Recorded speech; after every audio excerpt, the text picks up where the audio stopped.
Kembali lagi di Jupuli Sport Football. Di video kali ini saya akan membuat review dari IPL, La Liga dan juga Serie A. Pada pekan ini akan ada beberapa match yang cukup seru, terutama itu dari Serie A dan La Liga, di mana La Liga akan ada derby Manchester, La Liga itu derby Madrid. Sementara untuk di Serie A itu akan ada big match Napoli versus AC Milan.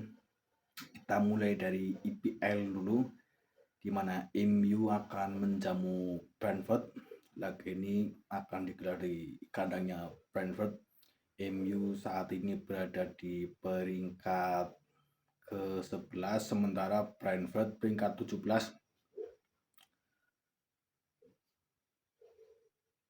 Harusnya berdasarkan kualitas pemain, MU bisa meraih poin penuh pada match kali ini.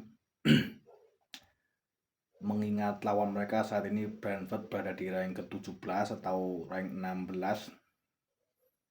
Dan laga ini juga laga yang sangat emosional bagi seorang Bryan Mbeumo.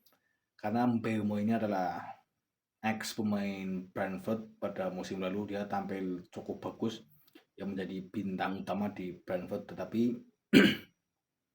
match kali ini agak berbeda, karena Brentford ini sangat jauh bila dibandingkan dengan musim lalu, terutama itu setelah ditinggal oleh Thomas Frank dan Bryan Mbeumo. Tapi MU ini akan sangat kesulitan ketika menghadapi tim yang bermain bertahan. Mungkin si Brentford ini akan bertahan. Kita ingat match lalu lah ketika MU menghadapi Chelsea. Seandainya Chelsea pemainnya tidak ada yang di kartu merah, mungkin MU tidak akan meraih kemenangan. Mampukah MU pada match kali ini meneruskan konsistensi atau justru sebaliknya? Kita ke pertandingan selanjutnya, di mana Chelsea akan menghadapi Brighton. Laga ini akan digelar di Stamford Bridge, markasnya Chelsea. Chelsea saat ini berada di peringkat ke-6, sementara Brighton berada di peringkat ke-11. Dalam 5 pertemuan terakhir, Chelsea ini menang 2 kali, sementara 3 kali dimenangkan oleh Brighton, itu di semua kompetisi. Chelsea akan mungkin tampil seperti pekan-pekan sebelumnya. Mereka mengincar counter, mereka bisa pegang bola, tapi Chelsea ini tidak bermain bagus layaknya tim modern yang bermain cepat, rapat. Chelsea kan hanya tampil efektif. Dalam 3 laga terakhir, Chelsea ini gagal meraih poin penuh.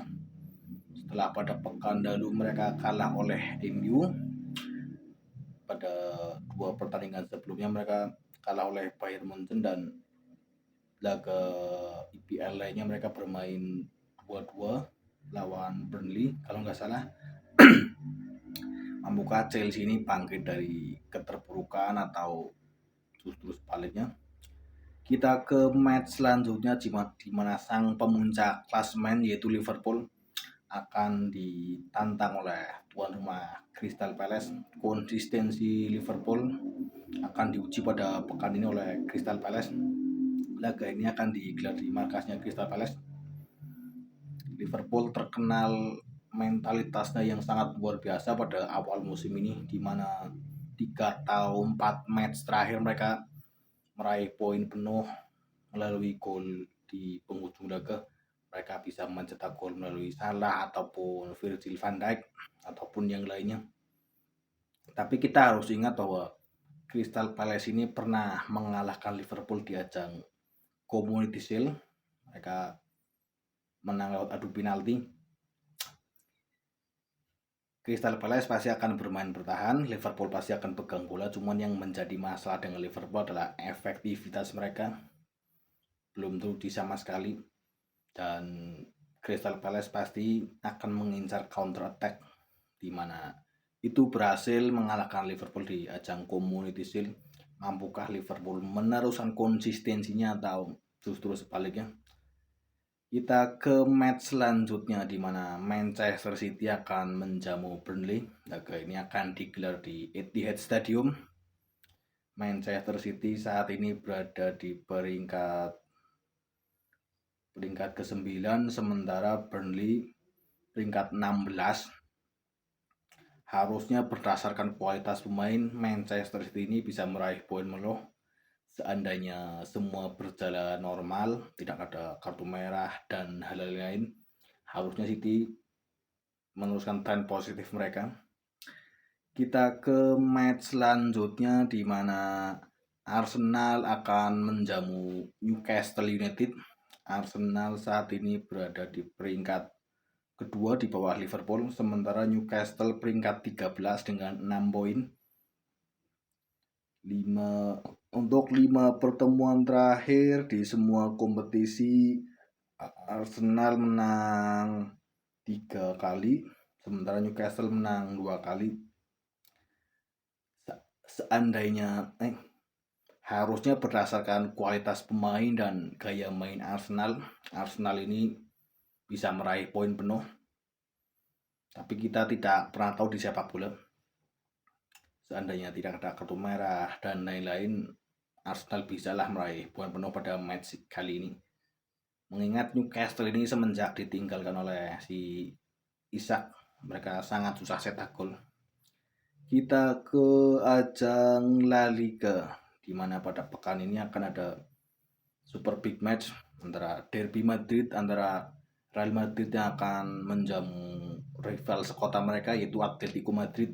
Real Madrid saat ini berada di puncak klasemen dengan 18 poin, sementara Atletico Madrid berada di peringkat ke-9.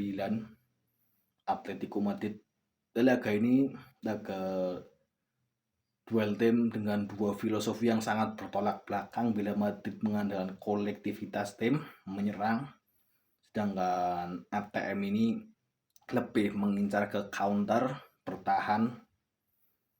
Madrid musim ini tampil sangat luar biasa di bawah asuhan Xabi Alonso, sementara ATM di awal musim ini mengalami penurunan yang sangat jauh bila dibandingkan dengan musim lalu. Ya harusnya sih Madrid bisa meraih poin penuh, tapi ini adalah laga derby, harga diri, gengsi dan lain-lain dipertaruhkan. Sementara pada pertandingan lainnya Barcelona akan menjamu Real Sociedad. Laga ini akan digelar di Camp Nou, markasnya Barcelona.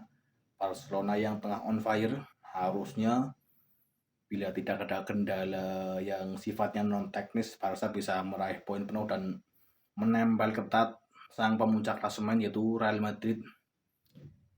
La Liga musim ini terasa sedikit membosankan karena kompetitornya itu ya yang menjadi kompetitor Madrid hanya Barcelona, dua tim yang selalu bersaing. Atletico Madrid pada musim ini sangat merosot.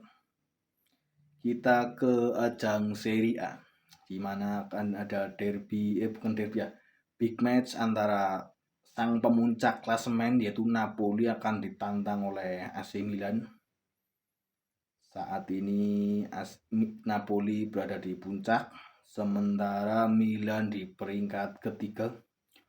Duel dua tim yang bisa dibilang terbaik saat ini di Italia, bukan di Eropa. Napoli di bawah asuhan Antonio Conte akan diuji konsistensinya oleh Milan di bawah asuhan Allegri.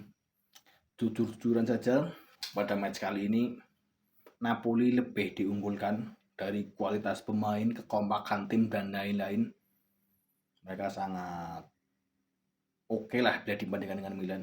Lagi ini juga menjadi duel antara dua gelandang terbaik, yaitu Luka Modric akan memimpin Milan, sementara Kevin De Bruyne akan memimpin Napoli di sektor tengah. Mampukah Milan memberikan kejutan atau Napoli yang meneruskan konsistensinya? Kita ke match selanjutnya di mana Juventus akan menantang Atalanta. Laga ini akan digelar di Allianz Stadium, markasnya Juventus. Juventus saat ini berada di peringkat kedua di bawah Napoli, sementara Atalanta di peringkat kelima. 5 pertemuan terakhir di semua kompetisi Juventus menang 2 kali. Nah, Atalanta menang 2 kali sekali. Atalanta menang 2 kali dan satu laga berakhir imbang. Harusnya berdasarkan kualitas pemain Juventus ini unggul. Tapi Juventus ini pertahanannya masih menjadi masalah dalam 2 atau 3 laga terakhir. Mereka kebobolan 8 gol. 7 gol kalau nggak salah. 3 kali oleh Inter Milan dan 4 kali saat melawan Borussia Dortmund di ajang Champions League. Apakah Juventus meneruskan konsistensinya atau menelan kekalahan pada pekan ini? Kita ke match selanjutnya, yaitu Inter Milan yang akan menjamu Cagliari. Laga ini akan digelar di kandang Cagliari. Inter saat ini berada di peringkat ke-10 dengan 6 poin, sementara Cagliari berada di peringkat ke-7 dengan 7 poin. Harusnya berdasarkan kualitas pemain, Inter ini menang. Inter unggul dari segala segi, kualitas pemain, permainan, dan lain-lain.